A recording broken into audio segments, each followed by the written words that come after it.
A civil rights attorney is gearing up to file legal action against the Colorado Springs Police Department.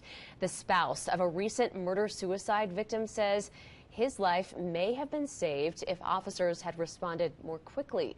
But do police have a legal obligation to protect you from danger?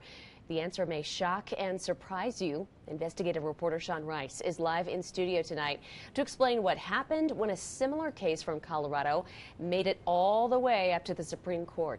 Sean. Hey, Heather, you may recall this shooting from earlier this month. An El Paso County woman called dispatchers reporting that her husband was being held at gunpoint inside his car along South Nevada Avenue. She claims police then took over an hour to respond.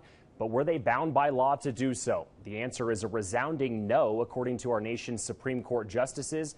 And it was another case from right here in Colorado that set that legal precedent. It was 1999 in the town of Castle Rock. Jessica Gonzalez called 911 asking them to enforce a restraining order against her husband, who had taken her 3 children in violation of the order. After multiple frantic calls to 911, Castle Rock PD chose not to find him and locate him.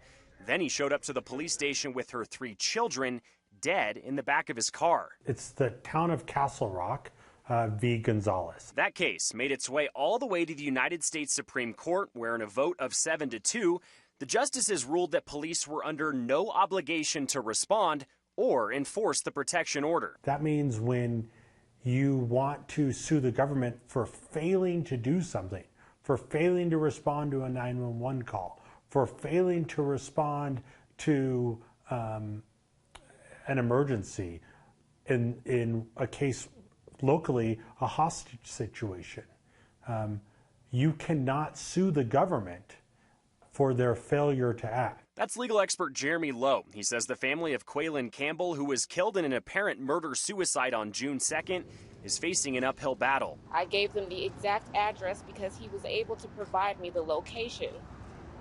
I gave them the description of the man because I can clearly see it in the picture.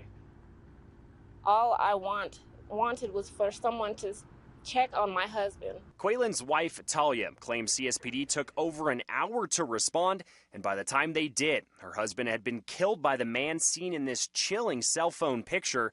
Now, she and her attorneys are seeking accountability. We have to ensure that the ones who take an oath to protect us take adherence to that oath to protect and serve. But Lowe says the legal precedent established in the Castle Rock case is clear. You don't have a duty to be protected. The government doesn't have to do anything to protect you from a harm unless you're in their custody. Campbell's attorneys have not announced any kind of litigation yet. The Colorado Springs Police Department confirms that a 911 call was received that day, but they will not share any further details, citing their active and open investigation. Reporting live in the studio, Sean Rice, 13 Investigates. Sean, thanks so much.